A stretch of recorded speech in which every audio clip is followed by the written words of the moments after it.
తెలంగాణ రాష్ట్ర ముఖ్యమంత్రి రేవంత్ రెడ్డి భారతీయ జనతా పార్టీలోకి చేరే అవకాశం ఉందా? రేవంత్ రెడ్డి కాంగ్రెస్ పార్టీకి రాజీనామా చేసేటటువంటి ఆలోచనలు ఏమైనా ఉన్నాడా? రేవంత్ రెడ్డి పైన కాంగ్రెస్ అధిష్టానం కూడా ఒక నజర్ పెట్టారు.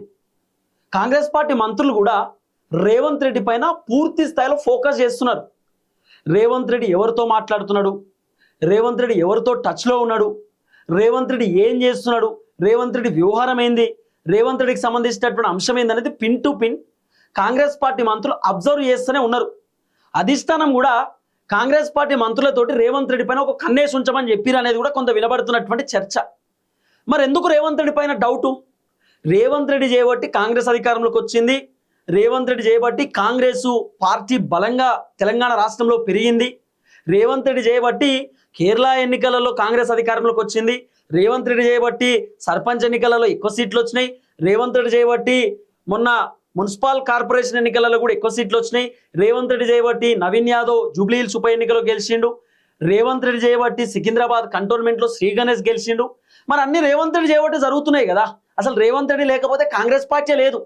రేవంత్ రెడ్డి లేకపోతే అసలు కాంగ్రెస్ వేరే వేరే రాష్ట్రాలలో అధికారంలోకి వచ్చే పరిస్థితి కూడా లేదు. మొత్తం రేవంత్ రెడ్డే. ఇప్పుడు రాహుల్ గాంధీ తర్వాత రేవంత్ రెడ్డి ఫైనల్. ఇప్పుడు రాహుల్ గాంధీని రేపటి రోజు ప్రధానమంత్రి చేయాలంటే కూడా రేవంత్ రెడ్డి ఫైట్ చేస్తేనే అవుతుంది. ఇదంతా నేను చెప్తున్న మాట కాదు. రేవంత్ రెడ్డే తనను తాను పొగుడుకొని రేవంత్ రెడ్డి గురించి రేవంత్ రెడ్డి అందరికీ చెప్పుకుంటున్నాడు. నేను చేయబట్టే కాంగ్రెస్ వచ్చింది, నేను చేయబట్టే కాంగ్రెస్ ఇంత బలంగా ఉన్నది, నేను చేయబట్టే ప్రభుత్వం నడుతుంది, నాకు ముఖ్యమంత్రి పదవి లేకపోతే ప్రభుత్వం ఎప్పుడో పడిపోతుండే, నేను ముఖ్యమంత్రి కుర్చీలో లేకపోతే మంత్రులు మొత్తం ప్రభుత్వాన్ని ఖతం చేస్తుండే, ప్రభుత్వం 2.5 సంవత్సరాల కంటే ఎక్కువ నడవకపోతుండే, నేను ఉన్నా కాబట్టి నడుతుందని చెప్పి అందరికీ రేవంత్ రెడ్డి గొప్పలు చెప్పుకునేటటువంటి కార్యక్రమం చేస్తున్నాడు. సీన్ కట్ చేస్తే రేవంత్ రెడ్డి ఏమన్నా భారతీయ జనతా పార్టీలోకి పోతాడా? రేవంత్ రెడ్డి వర్షన్ ఏంది? రేవంత్ రెడ్డి ఢిల్లీకి ఎప్పుడు పోయినా కూడా భారతీయ జనతా పార్టీ లీడర్లతో కలవడం, కేంద్ర మంత్రులతో కలవడం, ఎంపీలతోటి ముచ్చట పెట్టడం. మొన్నైతే ఏకంగా ఎంపీలతోటి రేవంత్ రెడ్డి, సీఎం రమేష్ వాళ్ళందరూ ఒక దగ్గర బ్రేక్ఫాస్ట్ మీటింగ్ పెట్టుకుంటే బీజేపీ వాళ్ళు పెట్టుకున్నటువంటి బ్రేక్ఫాస్ట్ మీటింగ్కి తెలంగాణ కాంగ్రెస్ పార్టీకి సంబంధించిన ముఖ్యమంత్రి పోవడం చాలా విచిత్రం, చాలా విచిత్రం.